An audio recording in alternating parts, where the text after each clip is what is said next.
Hey there, Sam here, and today is February 17th, and that's a really special day to me.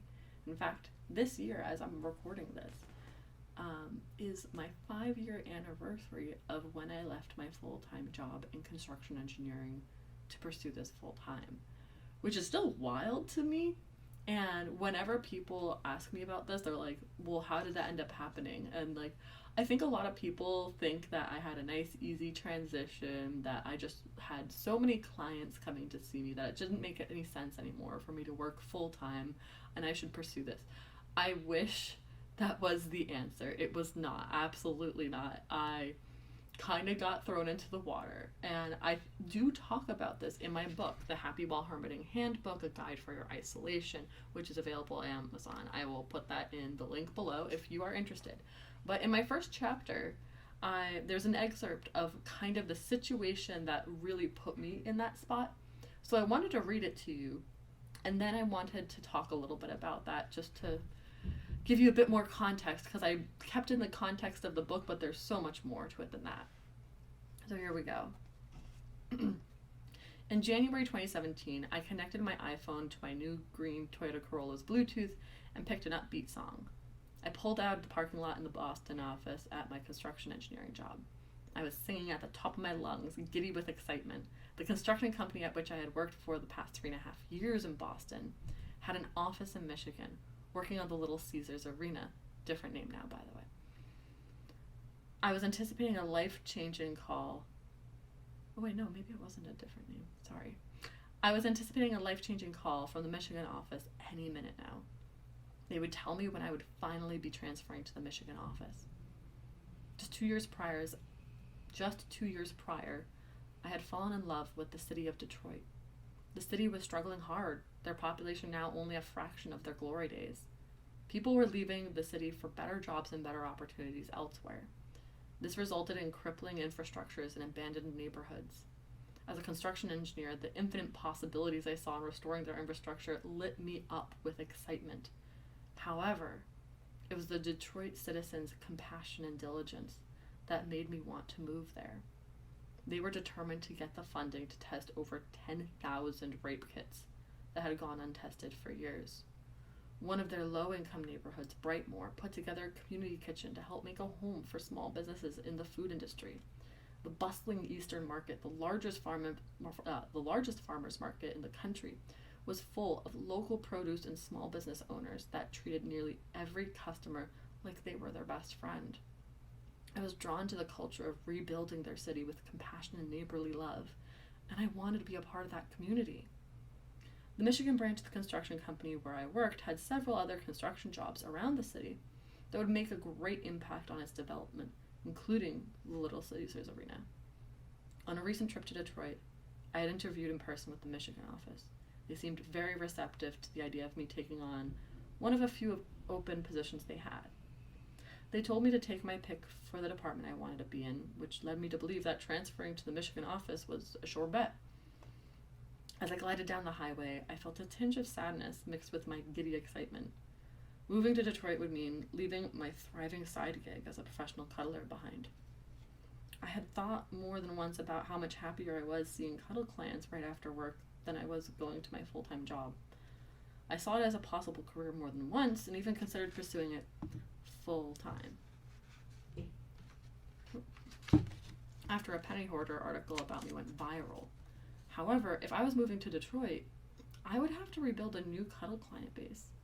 I knew that would be a full-time job in itself. I had to choose between one or the other, and Detroit had begun to fall into my lap so neatly that I picked Detroit. I had decided that if I was happier in my full-time job than in Detroit, it wouldn't matter what I did with professional cuddling from there. My car radio went silent and the Bluetooth flashed the caller ID. It was the Michigan branch manager. I felt my heart flutter with excitement. I took a deep breath and hit the answer button. Hello, Samantha Varner speaking. Hi, Samantha, it's Ian. I felt myself loosen up as I veered to the exit ramp.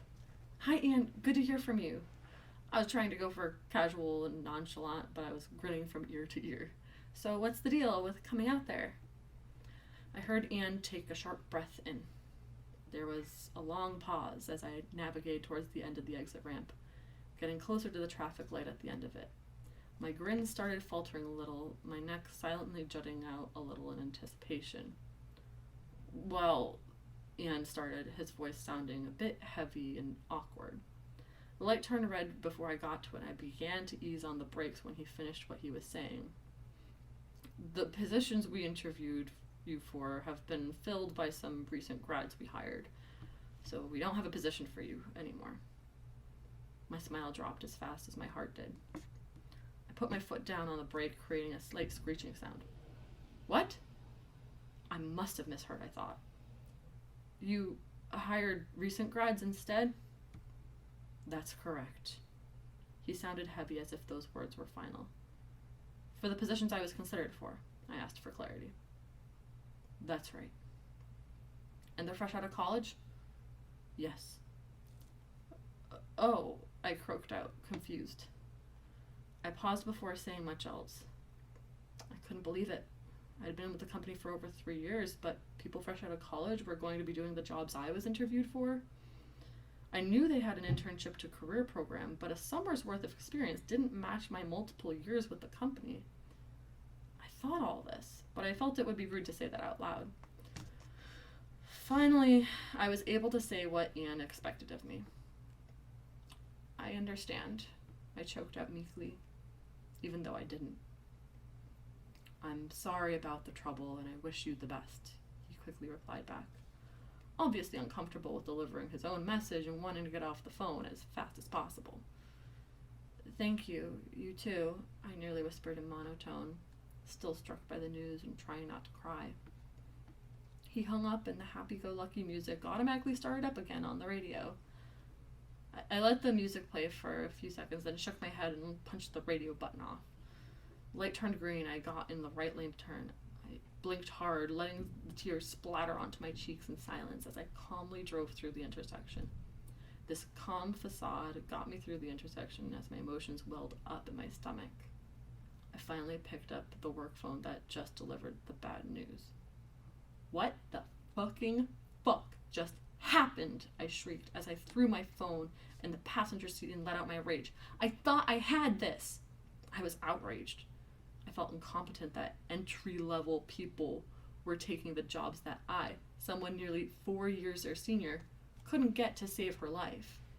What the hell do I do now? I yelled at the windshield while driving. The windshield didn't answer me, but I immediately knew what the answer was going to be.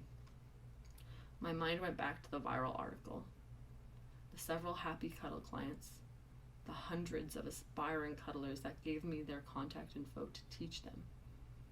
I shook my head, but I couldn't shake this thought. Nothing was in my way now. I could build this professional cuddling job into something bigger. I felt my insides unravel as I came to this realization. Really? I thought. Is this really what I'm going to do? But I knew I didn't want to stay in construction in Boston anymore. I wanted to do this. There's a lot more here, and I go a little bit into some of the struggles that I had to put up with shortly after, but I had to put up with struggles even before then. One of the biggest ones that was a huge mental toll for me was my own family. See, 5 years ago, there wasn't as much information about this emerging field. Even now, there is more info out there. You can easily Google and find several articles. But back then, in 2017, there really wasn't as much out there. So, the things that my parents were seeing were mostly the agencies that existed back then, which were mostly men marketing women to men, which goes about as well as you think it would. Which was the field that I was playing in too. And I was just starting to break out and have my own website. Snuggle with Sam just started up months prior, and I hadn't really known what to do with it. I thought I wanted to create my own agency to compete with them, and I realized later that I didn't want to, but it was just how do I even? And on top of all of this, I didn't have the capital to really float this. I didn't have a huge client base that could support me financially, and it barely did. And also, I had terrible money management skills, I'll be honest. That that was something that I had to cuddle of age in as I started earning my own money and had to learn how to manage it. And I've gotten much better at those things. That said, it was hard. 5 years ago, Sam, there were so many obstacles in her way. And even so, it still felt like all signs were pointing to doing this thing. And I was terrified and excited and nervous and clueless. And I am so proud of Sam from 5 years ago. If I could go back and give her words of wisdom, or at least give her some reassurance, I would be like, listen, you have a lot of growing to do. You're going to change a lot through this, more than you probably realize now. You have changed a lot in the past couple of years, and you have a lot more to do, and it's going to lead to amazing things. But you're going to struggle a lot first, and that's okay. Those struggles are going to help build you. And when you get through that, there'll be a point where your go-to phrase, I'll figure it out, I always do, at some point it will turn into, we'll figure it out. We always do. You're not alone. And you have so many people you haven't even met yet that are going to love on you and support you and want to be a part of your experiences. And I can't wait for you to see all of that. You are going to have an amazing journey. I can't wait for you to join me up here. This is an emotional thing for me because this was a huge decision, and I'm so proud of you for making it, and thank you. Thank you, Sam, for 5 years ago, for helping put me where I am now. It never would have happened if I hadn't made that leap. Thanks for watching. Somehow I'm not like waterworks, like I'm not even trying to hold them back. They're just not coming out. I very rarely try to suppress my emotions, even on camera, but it'll probably happen after I turn the camera off, so I'll have my tissues ready for my own waterworks. But thanks for watching, and really, if you've been with me at all in the past 5-6 years, thank you. I appreciate you so much for being a part of this with me. We've come a long way, and I have you to thank for supporting me, either as a client, as a fan, or any other role that you've been as you've watched me grow. And I couldn't have done this without you. Thank you. Bye for now.